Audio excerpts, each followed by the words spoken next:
Happy Wednesday and welcome into College Football Mornings. I am Chris Moxley. You can find me and everything I do at ChrisMoxley19 on Twitter and, of course, CampusCanton.com.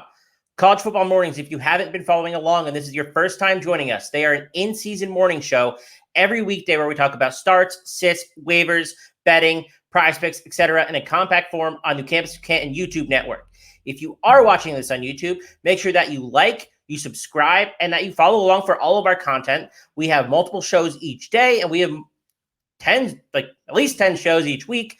We have the official, which is Campus Canton's recruiting podcast, Devy Debate, Bet on C2C, Friday Night Lights, which is the show detailing high school player production.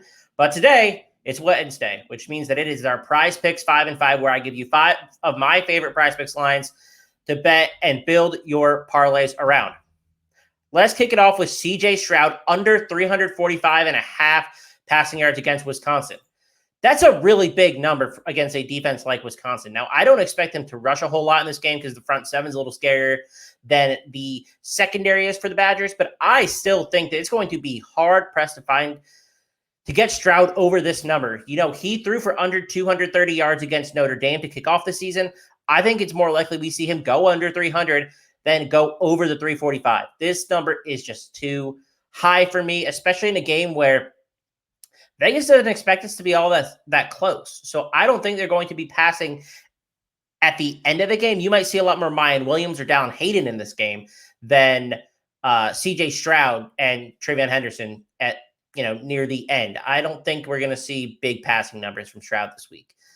Second, Wake Forest wide receiver Donovan Green under 12 fantasy points. He has 18 targets through 3 weeks, which isn't bad, but he only has a 67% catch percentage. He just has not been catching the ball at a high rate, and that's partially because his targets have been downfield.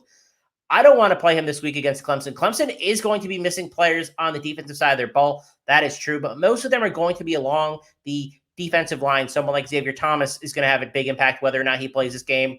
Don't know if he will, but that doesn't matter to me for my Donovan Green shares. He has not hit this number yet this season. 12 fantasy points in a matchup against Clemson. I don't know if I want to roll the dice. He might not even be. Do I think he is the wide receiver 2 there? Yes, but I think it's more of a 2A, 2B with Taylor Morin and a couple other options they have, like their tight end, Blake Whiteheart, who is stepping up into a bigger role. Third, another fantasy points receiver, but this time we're going over. Keelan Stokes over 12.5 fantasy points. He has 33 targets on the season in 3 games. He has by far been the best asset for this Tulsa passing offense. He has had monster game after monster game, and I think he continues that this week against Mississippi. Mississippi does not scare me for Stokes to get to this 12.5. This 12.5 is not a huge number, all things considered. He could go 6 for 65 and get us there. Ole Miss's defense has been all right. It's been probably one of their better units in the last few years, but they're still 59th in pass EPA per play, which means that they can allow a little bit of explosive plays through the passing game. I think Stokes does that for the Tulsa offense. We only have to get to 12.5 fantasy points, which I think is a pretty low number. I would have set this probably 2 or 3 points higher, but again, we're going over, so we'll take it. Fourth, Jacob Cowling goes over 13.5 fantasy points against Cal.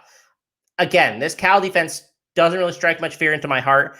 I think the best thing about this defense is that we don't have to worry about a low-scoring game. I think this game could be high-scoring. I think that Arizona could throw the ball at a high rate, and we're going to see Cowan be the primary beneficiary. He has 31 targets on the season already, and I think there's a good chance that he just continues to operate as the primary weapon in this Arizona Wildcats passing attack. This Cal defense, again, 82nd in defensive success rate. Just because they played Notre Dame's crappy offense does not necessarily mean that we should look away. They also played UNLV, and UNLV almost beat them. They had the ball in the red zone at the end of the game, but were not unable to convert. I'm just not that concerned about this Cal defense, especially for the wide receiver 1 that is Jacob Cowing. Finally, Darren Granger over 215.5 passing yards against Coastal. Coastal does not have the same defense that they've had the last few years. They rank 63rd in EPA per play, and Darren Granger is going to need to throw the ball. They have allowed a lot of teams to score against them and keep games close, including Buffalo last week, who Buffalo is not the type of team that you expect to keep it close with Coastal. I think that Georgia State can do this. So Darren Granger over 215 passing yards makes a lot of sense. Stroud, under 345.5 passing yards against Wisconsin. Donovan Green under 12 fantasy points versus Clemson. Keelan Stokes over 12.5 fantasy points versus Mississippi. Ole Miss. Jacob Cowling over 13.5 fantasy points against Cal. And Darren Granger over 215.5 fantasy points against Coastal Carolina. Again, if you're into PrizePicks, use promo code C2C. You get a $100 match, and you get $29.99 towards the website. That's all I got for you. Today was PrizePicks 5 and 5.